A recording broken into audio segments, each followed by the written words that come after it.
পড়ন্ত বিকেলে আজ আমরা বাবা ছেলে গিয়েছিলাম এক সময়ের ঐতিহ্যবাহী ঘাট, যেটাকে বলা হয়ে থাকে দামুর ঘাট বলে বিবেচিত করা হয়। সাউরিখানা খালের এটি কোদালখাতা এখন গ্রামে ব্রিজ হয়েছে। আগে বয়োজ্যেষ্ঠ মানুষরা এখানে যখন ব্রিজ হয়নি তখন দামুর ঘাট হিসাবে চেনে থাকতো। উল্লেখ করার মতো একটি বিষয়, সেটি হচ্ছে দায়মুল্লা সরকার নামের ফুলগাছ গ্রামের এক প্রবীণ সমাজসেবী। উনি প্রতি বছর বর্ষা শেষে শুকনো মৌসুমে এখানে নিজের বাঁশ দিয়ে গড়ে দিতেন বাঁশের সাঁকো, এবং বর্ষা মৌসুমে এখানে নৌকার ব্যবস্থা করতেন। তার নাম অনুসারে এই এলাকাটাকে একসময় পরিচিত হয়েছিল। পরবর্তীতে এখন ব্রিজ হয়েছে।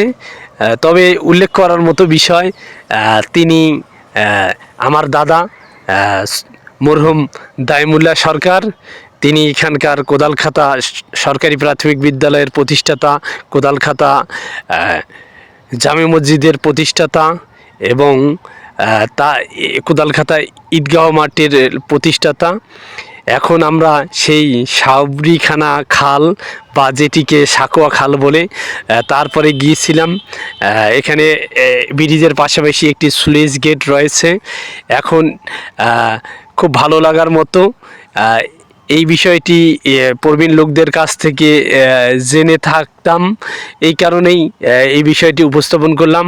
পাশাপাশি একটি আমাদের রবীন্দ্রনাথ ঠাকুর এটি কবিতা লিখে গেছেন, সেই কবিতার সঙ্গে মিল রয়েছে আমাদের এই নদীটি বা খালটি। আমরা আমাদের ছোট নদী কবিতাটি পড়ার চেষ্টা করব, আপনারা শুনতে পারেন। আমাদের ছোট নদী রবীন্দ্রনাথ ঠাকুর, আমাদের ছোট নদী চলে বাঁকে বাঁকে, বৈশাখ মাসে তার হাঁটু জল থাকে, পার হয়ে যায় গরু পার হয় গাড়ি, দুই ধার উঁচু তার ঢালু তার পারি, চিকচিক করে বালি কোথা নাই কাদা, এক ধারে কাশবন ফুলে ফুলে সাদা, কিচিমিচি করে সেতা শালিকের ঝাঁক, রাতে উঠে থেকে থেকে শিয়ালের হাঁক, তীরে তীরে তীরে ছেলে মেয়ে নাহিবার কালে, গামছায় জল ভরি গায়ে তারা ঢালে, সকালে বিকালে কবু নাওয়া হলে পরে, আসলে সাকিয়া তারা ছোট মাছ ধরে, আষাঢ়ে বাদল নামে নদী ভরো ভরো, মাতিয়া ছুটিয়া চলে ধারা খরতর, দুই কূলে বনে বনে পড়ে যায় সারা, বর্ষার উৎসবে জেগে ওঠে পাড়া। আপনারা সবাই ভালো থাকুন, সুস্থ থাকুন। আজ এই পর্যন্তই, এখান থেকে বিদায় নিচ্ছি। আসসালামু আলাইকুম।